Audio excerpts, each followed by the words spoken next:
రైతులకు సరైన సమయంలో నీరు కరెంటు అందించడం లేదని మాజీ ఎమ్మెల్యే సుంకే రవిశంకర్ ఆరోపించారు. ఈ మేరకు కరీంనగర్ జిల్లా చొప్పదండి నియోజకవర్గంలోని పలు గ్రామాల్లో ఎండిన వరి పొలాలను రైతులతో కలిసి పరిశీలించారు. ఈ సందర్భంగా రైతులు మాట్లాడుతూ ఈసారి గెలవకపోతే ఆత్మహత్య చేసుకుంటా అన్న నాయకుడు గెలిచాక మమ్మల్ని పట్టించుకోవడం లేదు, మేము ఆత్మహత్య చేసుకునే పరిస్థితి తీసుకొచ్చారంటూ ఆవేదన వ్యక్తం చేశారు. ఈసారి గెలవకపోతే ఆత్మహత్య చేసుకుంటా అన్న నాయకుడు గెలిచాక మమ్మల్ని పట్టించుకోవడం లేదు, మేము ఆత్మహత్య చేసుకునే పరిస్థితి తీసుకొచ్చారంటూ ఆవేదన వ్యక్తం చేశారు. నియోజకవర్గంలో గంగాధర మండలం గోపాలరావుపల్లి అనేటువంటి గ్రామంలో గత 2-3 రోజుల నుంచి పలు పత్రికలలో నీరు లేక పంటలు ఎండిపోతున్నాయని చెప్పి చూసిన తర్వాత చాలా హృదయ విదారకంగా అనిపించింది. నిజంగా చాలా బాధ ఉండేది.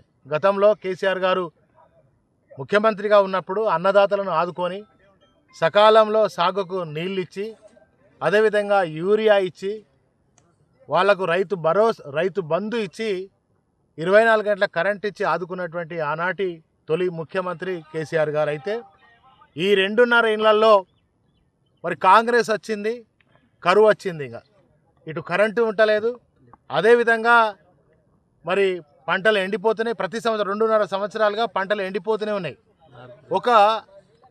వీళ్లకు కాంగ్రెస్ ప్రభుత్వంలో పనిచేస్తున్నటువంటి ఎమ్మెల్యేలకు కానీ మంత్రులకు కానీ ముఖ్యమంత్రికి చిత్తశుద్ధి లేక, ఒక ప్రణాళిక లేక ఇవాళ ఏసంగిలో వానాకాలంలో కూడా పంటలు ఎండిపోయేటువంటి పరిస్థితి వచ్చింది. గత 10 ఏళ్లుగా మరి ఈ పంటలు ఎందుకు ఎండిపోలే?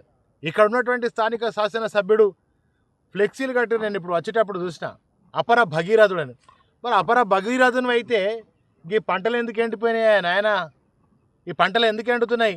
మరి ఎండిపోయిన పంటలను కనీసం చూసేటువంటి, రైతులను ఓదార్చేటువంటి, మరి గతంలో మా ప్రభుత్వం ఉన్నప్పుడు కేసీఆర్ గారు ముఖ్యమంత్రి ఉన్నప్పుడు నేను ఎమ్మెల్యేగా ఉన్నప్పుడు ఇక్కడ 1 ఎకరం కూడా ఎండనీయాలి.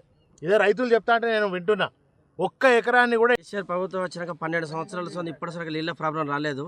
ఈ సంవత్సరం వాటర్ లేక పొలాలు అన్నీ ఎండిపోయి అసలు ఎవరు అధికారికంగా ఎవరు పట్టించుకోవట్లేదు. చాలా ఇబ్బందిగా ఉంది. రైతులకు మందు బస్తాలు కానీ దేనికి కానీ చాలాగా వాళ్ళు పట్టించుకోక చాలా ఇబ్బంది పడుతారు. ఒక్కొక్కరు మొత్తం పొలాలు అన్నీ ఎండిపోతున్నాయి. వాటర్ బాయిలు పూటికెళ్ళి తవ్వించి, అంతకుముందు గవర్నమెంట్ కేసీఆర్ ఉన్నప్పుడు బాగా వాటర్ వచ్చినాయి. ఎమ్మెల్యే గారు కూడా ఉన్నప్పుడు, రవిశంకర్ గారు ఉన్నప్పుడు కూడా మంచిగా నీళ్ళు వాటర్ అన్నీ బాగా సప్లై చేసారు. ఇప్పుడు అలాంటివి ఎవరు పట్టించుకోవట్లేదు. మందు బత్తాలకు కానీ దేనికి కానీ కరువు లేకుండే, ఇప్పుడు మొత్తం కరువు వచ్చింది. 300కు ఒక బత్త అయినా కానీ దొరుకుతలేవు. ఏది గడిచిపోయిన మొన్న 4 బత్తాలకు, మొన్న మళ్ళీ 200లకు మళ్ళీ బూరిపల్లి కాడ దొరికినాయి. ఏంది ఇది కరువు, ఇంతగానం కరువు చేస్తున్నారంటే బాగా మోసం అవుతుంది. ఇది పెట్టుకొని మేము మాకు ఏం తెలుస్తుంది? ఈ సెల్లులో నంబర్ దొరుకుతాయా? ఓటీపీ కొట్టుకోవాలంటే మాకు తెలియదే. మేము గొర్రె కాసుకుంటే ఏడుతుంది, మళ్ళీ ఇప్పుడు వ్యవసాయం చేసుకోబడుతుంది. ఇప్పుడు ఎట్లా? అది ఎట్లా అయినా కానీ ఇప్పుడు కేసీఆర్ ఉన్నప్పుడు మంచిగా ఉండే, ఈ సార్ ఉన్నప్పుడు మంచిగా ఉండే. ఇప్పుడు ఇది ఇప్పుడు మొత్తం మోసం చేస్తుర్రు. ఇది అంతా లేచిన ఇప్పుడు 3 పారదా కానీ తెలియదు. నీళ్ళు మంచిగా మల్లపురం కుంటలు ఇవన్నీ నింపితే మాకు నీళ్ళు పట్టాను అండి. అప్పుడు నీళ్ళ కరువు అప్పుడు లేకుండే కేసీఆర్ ఉన్నప్పుడు. ఆ కేసీఆరే మంచివాడు ఉండే పాపం ఆయన. కానీ ఇప్పుడు ఆయనకు ఓటు వేయమంటే మన జనం పడగాను. ₹1,00,000 తులం బంగారం ఆయనకు భావించారు. ఆ తులం బంగారం లేదు, ₹1,00,000 లేదు. ఇప్పుడు నా కొడుకు ఆడ దగ్గరికి వచ్చే లగ్గమై ఆ లచ్చలేవు, నా తులం బంగారం లేదు. మరి రైతు బంధు లేదు. మాకైతే రైతు బంధు మంచిగా కొద్దులు ఉన్న భూములకు జల్దీ వేసిండు కేసీఆర్ ఉన్నప్పుడు. 2 ఎకరాల పొలం సార్. నాకున్న 2 ఎకరాల పొలం వేసుకున్నా. అంతకుముందు కేసీఆర్ సార్ ఉన్నప్పుడు మంచిగా వాటర్ వచ్చినాయి, కరెంటు కానీ ఏ ఇబ్బంది లేదు. నేను మొన్న 5 లక్షలు పెట్టి బావి దాపించుకున్నా. ఆ బావిలో కూడా వాటర్ రాలేదు. ఇప్పుడు వాటర్ స్టోరేజ్ లేదు. అప్పుడు కేసీఆర్ సార్ ఉన్నప్పుడు మంచిగా water time to time water వచ్చినాయి, కరెంటు కూడా ఇబ్బంది లేకుంటుండే.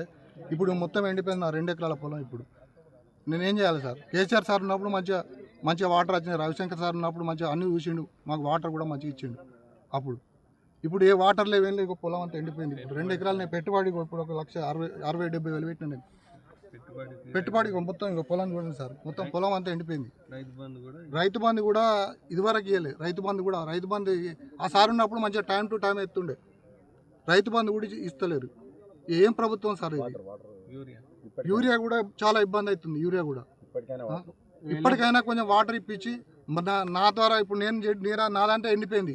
ఇప్పుడు ఇంకున్న వాళ్ళకన్నా కొంచెం వాటర్ ఇచ్చి దయచేసి ప్రభుత్వం మంచిగా చూసుకోవాలని, రైతులను ఆదుకోవాలని కోరుకుంటున్నాను. ఎల్లంపల్లి ప్రాజెక్ట్ నుంచి మొన్న నారాయణపూర్కు కూర్చున్నా ఒక ఎందుకు నువ్వు తాగుతున్నావు అని చెప్పి గుంజేసిండు. అప్పుడు తడకు ఇప్పుడు 5 ఎకరాల పెట్టుబడి ఎంత కావాలి? 5 ఎకరాల పెట్టుబడి ఎంత కావాలి? మేము ఎక్కడ పోవుడు? ఇక దయచేసి మీరు న్యాయం చేయరు. కానీ నీళ్ళు తెస్తారా? మరి పంట అంతా వీకినాక ఇప్పుడు ఆడికి నీళ్ళు మలకపోతే తడగొండలు మొత్తం మలక పీకిర్రు. అడు మలక పీకిర్రు. మరి మేము ఏం చేసుడు ఈడ? రైతు బంధు లేదా? రైతు బంధు లేదా?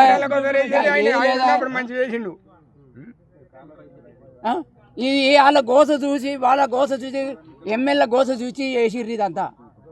ఏది నేను ఇవాళ ఓటు ఎత్తను సై ఓటు వేయకపోతే నేను మందాయి సత్తా లేకపోతే ఉరి పెట్టుకుంటా అన్నాడు. నిజమవుతాం రైతులు మొత్తం